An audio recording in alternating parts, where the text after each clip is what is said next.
Hello, everyone. My name is Fear Dragon, and today I'm going to be joined by an extremely special guest.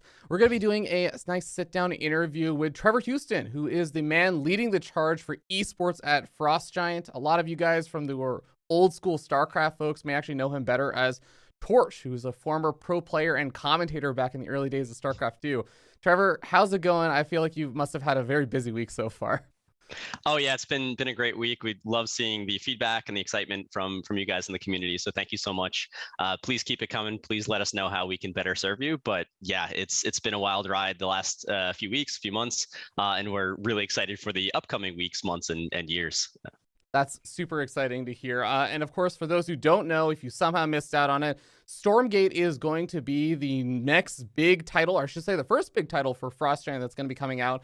And Trevor, since you're leading the esports initiatives, I know a lot of people are really excited to see where this is going to be going, especially with so many people who are coming from former RTS titles that had a fairly large esports scene. I'd love to actually dig into some of the details of what you guys have talked about.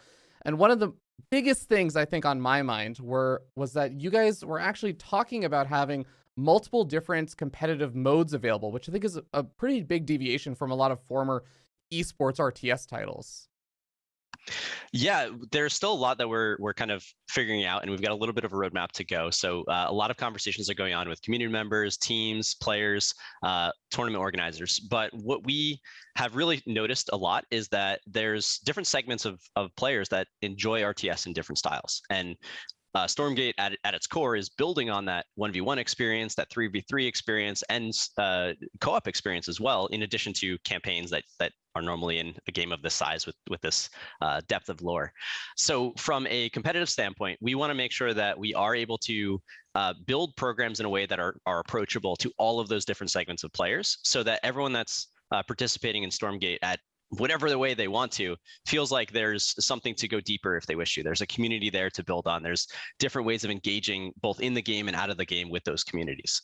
So again, still a lot in the works for how we actually support those different competitive modes, and how we even take co-op, for example, and build that into a competitive scene for players that are interested in that. But we're really excited about how we can treat those differently, and how we can treat them in a way that feels authentic to each of those communities as we grow the game and grow with you guys in the community. I think that's such a cool and exciting thought to think about, a competitive co-op and having that sort of long-term value for people being able to play co-op in the future. But I think one of the other really cool things that you guys have talked about is having team-based RTS esports, right? And I think that we've seen little bits and pieces of that. I know you're familiar with it, having been a commentator for like a StarCraft 2 GSTL and stuff, but while there has been maybe like a 2v2 scene for Warcraft 3 or Brood War and stuff, it has been pretty limited. What are some of the kind of challenges you guys are kind of considering or looking into when it comes to a multiplayer, like team-based RTS competitive mode? Yeah, so first of all, I do want to point out that our focus initially with the launch of the game is going to be around making sure that 1v1 is the way that players expect to play professionally. But we are also making a huge distinction between what is professional esports and what is the approachable esports that's for everyone. So this kind of concept of how do we build the right 3v3 program for the more accessible and approachable side of esports is what we've been talking a lot about and having a lot of fun with. For team games specifically, like there's some great history with multimodal, even within a team match, where you've got like 4 1v1s, for example, and then a 2v2 or a 3v3 to kind of capstone it. And that feels like a really great way to keep those team brands as something that people can follow, but still have individuals able to shine and show their strengths in either solo against a specific opponent, or sometimes having specialists that do play that team play. So there's a lot of different ways of handling teams in an RTS game, whether we focus on 1v1 or whether or not we're integrating those 3v3 and other ways of playing the game. So I can't say anything specific about what we're trying to do, but definitely excited to support teams in that particular way and work both with first party programs as well as third parties to address that part of the community. That's actually really cool to hear. And again, for anyone who doesn't know, the game is very recently announced, so we're not going to have a lot of concrete details just yet. So do forgive Trevor for anything that is a little bit more ambiguous. But I think something that you just touched upon is also another thing that I think a lot of people are really excited about hearing for is the kind of, I guess, like I think you guys kind of refer to as like a road to pro, where there's going to be that sort of pathway where players can go from being, amateur players to semi-pro to pro players? What does that kind of look like? What does that kind of system end up doing, I guess, to try and build those pro players in like whole esports circuit? Yeah, I mean, for me, it's kind of drawing on a lot of my own personal experiences going through that path to pro in a variety of different games when I was younger. And then the last many years I spent at Blizzard was really focused on making this path to pro something that was uh, approachable for all different types of players. So if you want to go pro, you need to know what is the step, or where are you at, even to know what is the next step for you to be able to keep moving towards your personal goal. But one of my focuses specifically in Overwatch Path to Pro was around making sure that it's not just about trying to get to pro. Like that's not there for everybody, and that's okay. That's something we want to celebrate and reward as well. So we need to make sure that even a player that's just playing in early qualifiers and getting knocked out in first round is still having an enjoyable, engaging experience that they want to play in the next qualifier, even if they never anticipate being on a stage or winning prize pool. So Path to Pro to us is partially about that approachability and making it feel like esports is for everyone and really doubling down on that message. But at the same time, it's a way of, or it's important for us to make sure that the path to pro is structured in a way that can be efficient. So we can't have huge prize pool events as qualifiers in 30 different countries around the world. We need to make sure those resources are spent in a way that's getting the biggest bang for the buck for growing the community and supporting the professionals that are trying to make this a full-time career. And that includes the players, includes teams with their staff, production staff, all the other folks creating content on the outside like yourself. All of that is something that we're factoring into our design and consideration of the ecosystem that includes the path to pro as well as the pro level circuits that we're talking about. Yeah, that makes a lot of sense. It's actually really heartening to hear, I guess, a company talking about some of this stuff, because I feel like a lot of the time, this is the thing, especially like not just the top level play, but also kind of that mid level play is oftentimes neglected by a lot of people looking to try and build up those esports scenes. What's kind of on your mind when you're thinking about not necessarily like the super duper top level players that are going to be competing at, say, the big global finals or something? What are some of the things that you're thinking about that the mid-level players may want or may find as like an appealing, like I guess even stopping point for? Or like, what are the things that you feel appeal to them? Yeah, so for some mid-level, we want to make sure that like we are being clear this is a game that we're building for a really long lifespan. So with that, you're going to have pros kind of start their career here and then maybe they're aging out or moving into a different pivot for their career and break away. That's going to leave gaps for new pro players to kind of take their place, or just as players kind of grow into the age of being competitive, they're going to need to be building their experience and practice so that when they hit that pro seat, they're able to play with the rest of the pros and play at that level. So if you look at semi-pro leagues for any sort of sport or esport around the world, like they're only really effective when the semi-pros are playing as consistently as the pros. If you want to be a pro yourself, you need to play like you are pro, and you need to be playing against players that are as good of skill as you or slightly better. So you're constantly getting challenged and constantly forced to always play at the top of the game because that's how you get good practice. Good practice is how you get better. Bad practice is actually sometimes harmful. So when we think about that mid-level competitive experience, there's likely not going to be as much prize pool or monetary support.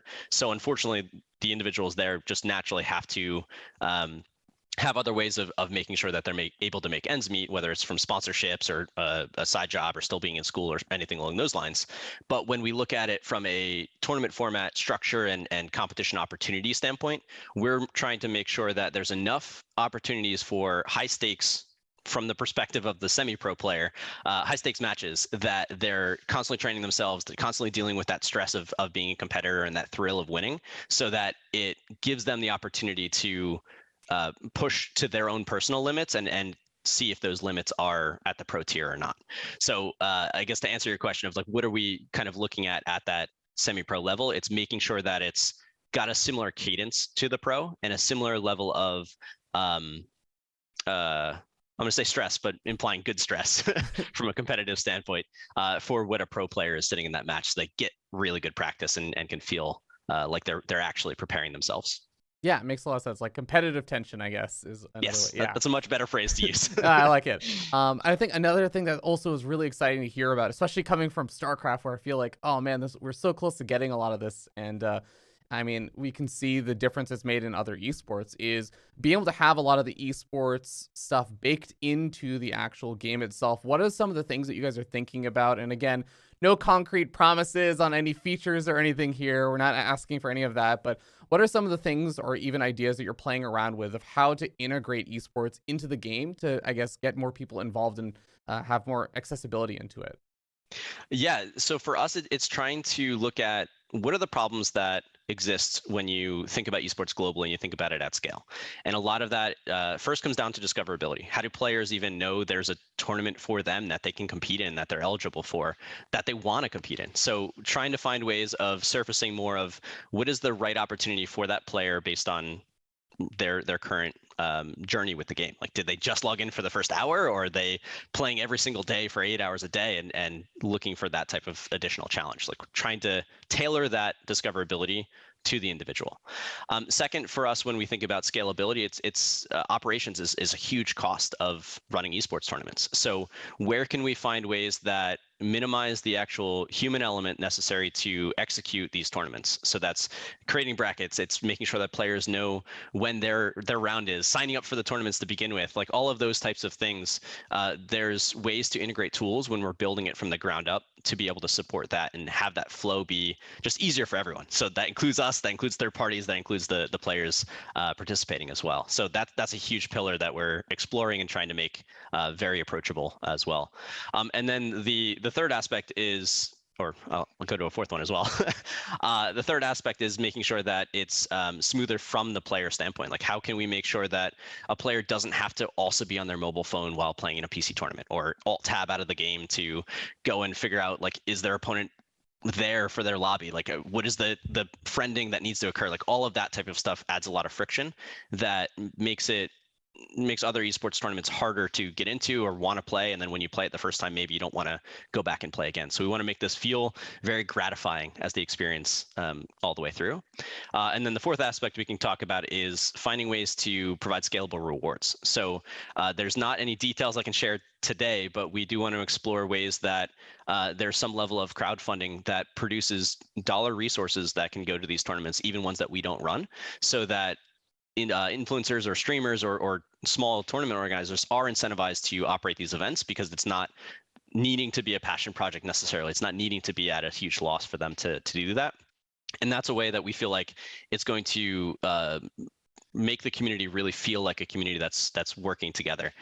So that's one aspect of rewards. And then we're also trying to see what we can do from a additional, like, just participation prizing. And if you win a small cup, that there's lots of cups happening at the same time, like those cups provide rewards that speak to different player types and feel like it is a carrot that is actually interesting to go after, and not something that we're just throwing out tons of things that people don't actually necessarily need.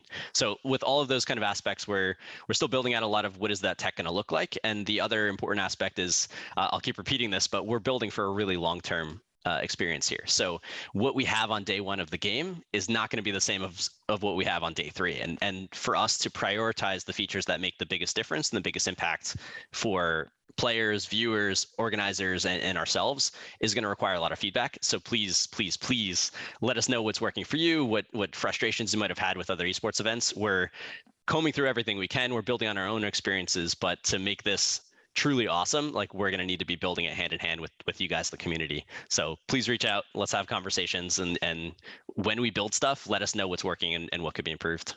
Yeah, and as a quick side note, I believe there's like a subreddit or something that you can actually go to put where can you provide that feedback?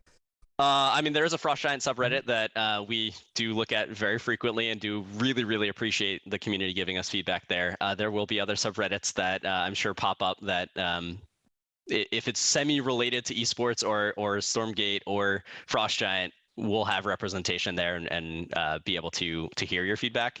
But yeah, don't be shy about blasting it everywhere so that you can guarantee we're engaging with it. I really love hearing all that, and I think it actually kind of goes a bit into my next question as well, where it sounds like with all these things that you guys are thinking about, third party slash community events is like a really important part of kind of your future for vision of what esports for Stormgate is going to look like. What I guess is what can you share more about what that esports circuit for Stormgate will probably look like in the future, even at a high level of maybe the things that you want to start prioritizing? Or I feel like there's so many different approaches that we've seen different companies taking, right? There's we're going to take full control of the esports and just there's going to be one singular circuit we run. Sounds like you guys are not going so much that direction. There's the third parties have at it and we'll kind of support you a little bit sort of methods. Like what are you guys kind of thinking about when regards to like an esports circuit? Yeah, so I feel like there's two questions in there, so I'll try to address each of them. So on the third party side, like we got a lot of our roots and our experiences from those types of events, like either as players or organizers or both in my case. So there's definitely a lot of love for making sure that we are supporting and authentically listening to the needs of third parties. And it's not just an altruistic thing. Like we get so much great idea and energy from a lot of those events that take place, particularly ones that only serve a small community, that like we as a first party publisher, like we might not be able to justify creating those tiny events and putting that energy into it because we need to spend our energy elsewhere. But that's where third parties have really shown in the history of esports. And we want to make sure that that's super approachable, super accessible, and something that feels good when a third party is running a tournament in Stormgate and feels like Frost Giant is there with you and they're supporting you. So don't have too many details on that part, but obviously we've got a ton of lessons learned from licensing processes that we've operated in the past, a variety of different types for different levels of success. And we'll be incorporating a lot of that into our approach to licensing and then what actual resources are made available for third parties of all sizes. So then the second part of your question which was more about what are we thinking from our professional level 1v1 foundation, I'll call it. We are approaching this from the standpoint of trying to do a circuit. So with that circuit, what I can reveal today is that we are trying to time 3 seasons throughout the year, basically directly tied to the content releases of the game. So esports isn't going to be built as an afterthought or a secondary community on top of the game. It is part of the game, part of the lore, part of the theming, part of everything else that we're going to be doing with Stormgate. So when there's a really cool moment in game launches and everyone in the community is excited for new heroes, new maps, new tile sets, all of that type of stuff, esports is going to also have really cool moments and tie it at that same point. So the goal is that it really feels like a celebration of all of Stormgate and not just, hey, this is a cool esports tournament going on. So that's one approach that we're taking, which is driving towards that circuit focus.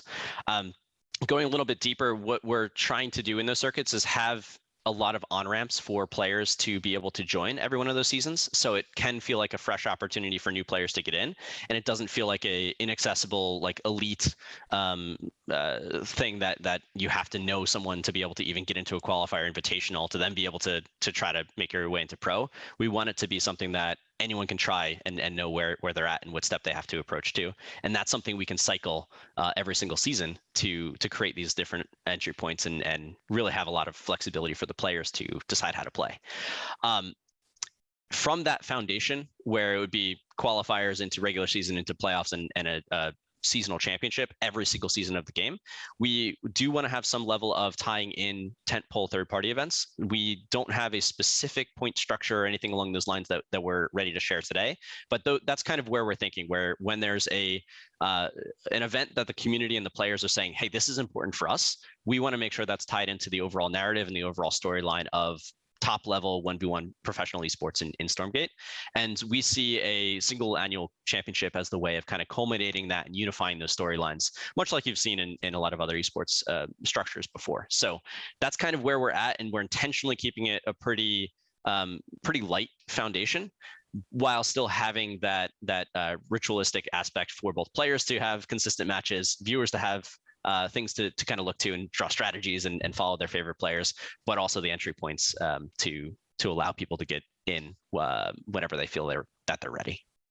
That's awesome. It sounds actually, yeah, I think you were saying this, very familiar to a lot of kind of existing esports and everything. So Thank you for sharing that. That's actually a lot of really cool details we got to hear. I do want to wrap things up because I want to be mindful of your guys' time, as this is a very, very busy week for you guys. But do you have any kind of final thoughts, anything that you want to share with people or tell people to be on the lookout for, anything like that?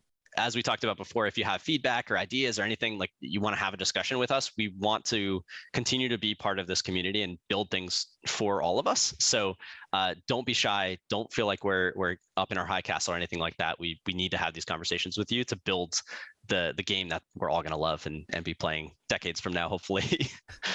I hope so. I'll hopefully be one of those people as well. But thank you so much, Trevor. It was such a pleasure to talk with you. And I guess we'll see you guys next time. Cheers. If you're interested in Stormgate, go head over to playstormgate.com so you can go sign up for the beta, and make sure you also wishlist the game on Steam. Thanks so much for watching, and thank you to Eric the Man 10 for supporting me on Ko-Fi.